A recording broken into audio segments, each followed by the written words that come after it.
Life in Pompeii, the final days before Vesuvius buried it forever. Welcome to the disgusting forgotten history where we uncover the raw truths hidden beneath the dust of ages. Today, we journey to ancient Pompeii, a Roman jewel that thrived in the shadow of Mount Vesuvius. Follow this story to its dramatic conclusion and discover how people truly lived before disaster struck forever. First, the streets and markets of ancient Pompeii. Pompeii's streets awakened each dawn with merchants preparing their stalls beneath the watchful gaze of Vesuvius. Stone-paved roads bore deep grooves from countless wagon wheels that transported goods from distant provinces daily. The forum bustled with citizens dressed in white togas, conducting business while slaves hurried past carrying heavy loads. Vendors shouted prices for olive oil, wine, and garum, the fermented fish sauce Romans craved obsessively. Stepping stones elevated above street level allowed pedestrians to cross without wading through flowing waste and mud. These raised blocks served a dual purpose, forcing chariots to slow while keeping fine sandals clean. Bakeries released aromatic clouds of fresh bread as workers kneaded dough in massive stone mills turned by donkeys. Each loaf bore the baker's distinctive stamp, a mark of pride and accountability in this competitive trade. Thermopylae lined the main thoroughfares, ancient fast food counters with large earthenware jars embedded in marble countertops. Hot meals and drinks were served to workers who lacked cooking facilities in their cramped apartments.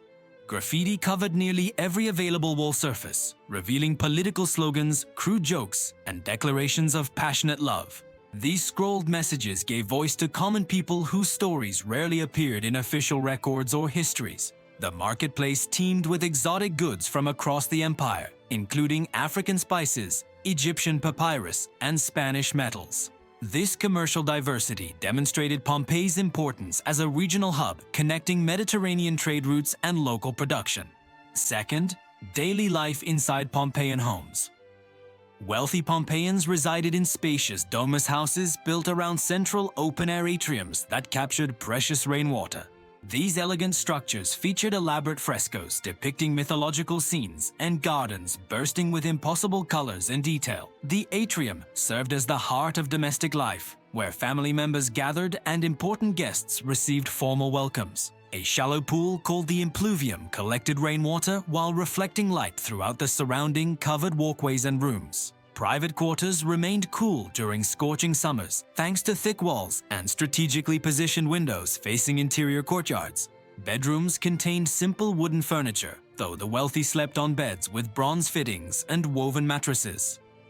Kitchens occupied small, smoky spaces where enslaved cooks prepared elaborate meals over open hearths and portable braziers. Most homes lacked chimneys, so smoke escaped through doorways and windows, blackening walls and ceilings permanently. Dining rooms called triclinia featured 3 couches arranged in a U-shape where guests reclined while eating multi-course feasts. This reclining position signaled sophistication and leisure, distinguishing Romans from barbarians who supposedly sat while dining.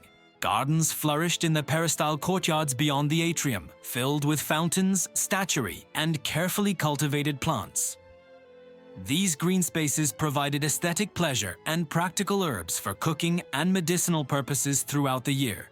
Poorer residents crowded into multi-story apartment buildings with minimal amenities and constant fire risks from oil lamps. These cramped quarters housed entire families in single rooms, where privacy remained an impossible luxury for most.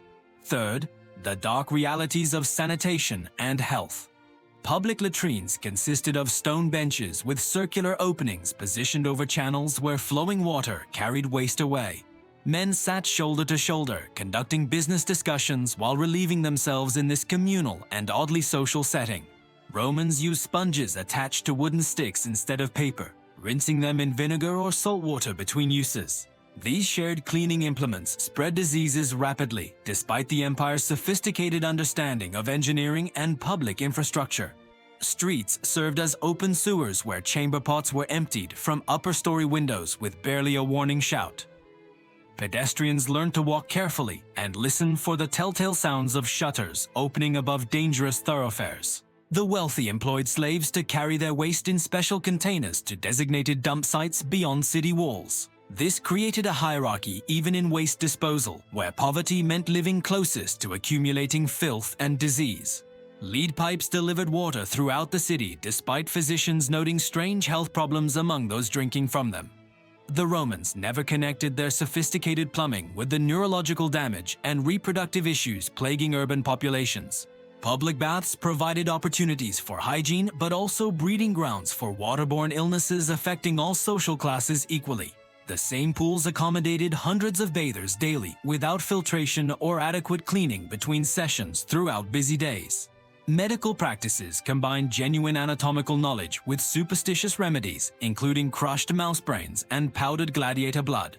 Physicians treated everything from battlefield wounds to digestive complaints while charging fees that only the wealthy could afford. Fourth, entertainment and social hierarchies. The amphitheater seated 20,000 spectators who gathered for gladiatorial combat and wild animal hunts called venationes. Blood-soaked sand absorbed the carnage, while crowds roared approval or condemnation with thumbs raised or lowered decisively. Gladiators trained in specialized schools, their bodies becoming valuable property owned by wealthy investors seeking profitable returns.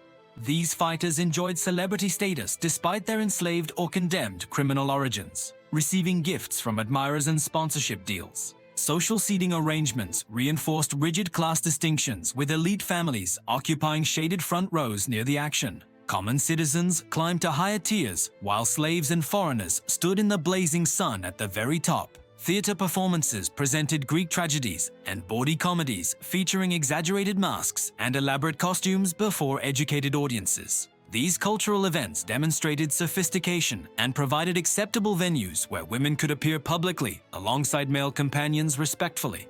Brothels operated openly throughout the city, marked by phallic symbols carved into stones pointing toward their locations discreetly. Enslaved women and men worked in tiny cells decorated with explicit frescoes depicting various services offered to clientele. Public festivals honoring gods required animal sacrifices, followed by massive feasts where meat was distributed among citizens. These religious celebrations reinforced community bonds while demonstrating the state's power to provide abundance and divine favor simultaneously. Patrician families hosted elaborate dinner parties where slaves served delicacies like dormice stuffed with nuts and songbirds. These ostentatious displays of wealth included entertainment from musicians, dancers, and poets, reciting verses praising generous hosts lavishly. Fifth, the final hours before disaster. August 79th. AD began like countless days before, as Pompeians pursued their routines, unaware of geological forces building beneath them. Minor tremors had occurred for years, but residents had grown accustomed to the Earth's occasional restlessness without concern. Farmers worked volcanic soil enriched by ancient eruptions, producing exceptional wine grapes and grain harvests that sustained the region. The mountain that blessed them with fertility would soon become their executioner in ways impossible to predict accurately. Fishermen cast nets into the Bay of Naples, while merchants tallied accounts and children played games in dusty streets. Life continued its eternal rhythms as it had for centuries under countless generations who never imagined catastrophe approaching. Around midday, Vesuvius exploded with apocalyptic force, sending a column of ash and pumice 20 miles into the atmosphere. The initial blast buried nearby Herculaneum instantly, while Pompeii faced a slower death from falling debris accumulating relentlessly. Residents attempted to flee as roofs collapsed under the weight of volcanic material raining down continuously for hours. Some sheltered in buildings that became tombs, while others died on roads choked with panicked crowds and suffocating ash.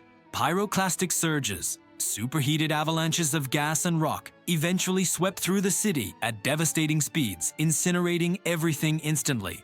These flows killed those who had survived the initial eruption, their bodies preserved in volcanic material that hardened. When silence finally returned, Pompeii lay buried under 20 feet of pumice and ash that would protect it. The city's sudden end ensured its immortality, creating a time capsule revealing Roman life with unprecedented detail and authenticity. Pompeii's tragedy became humanity's window into the authentic Roman world, preserving moments of ordinary life interrupted by extraordinary catastrophe. The city's ruins reveal that despite technological and temporal distances, ancient people experienced joys, struggles, and daily routines remarkably similar to our own fundamental human experiences. Thank you for joining the disgusting forgotten history on this journey through time to ancient Pompeii's final days. If you found this exploration valuable, please like this video, share your thoughts in the comments below, and subscribe to our channel for more unfiltered historical truths. Remember that understanding our past helps us comprehend our present and shape our future with greater wisdom and perspective.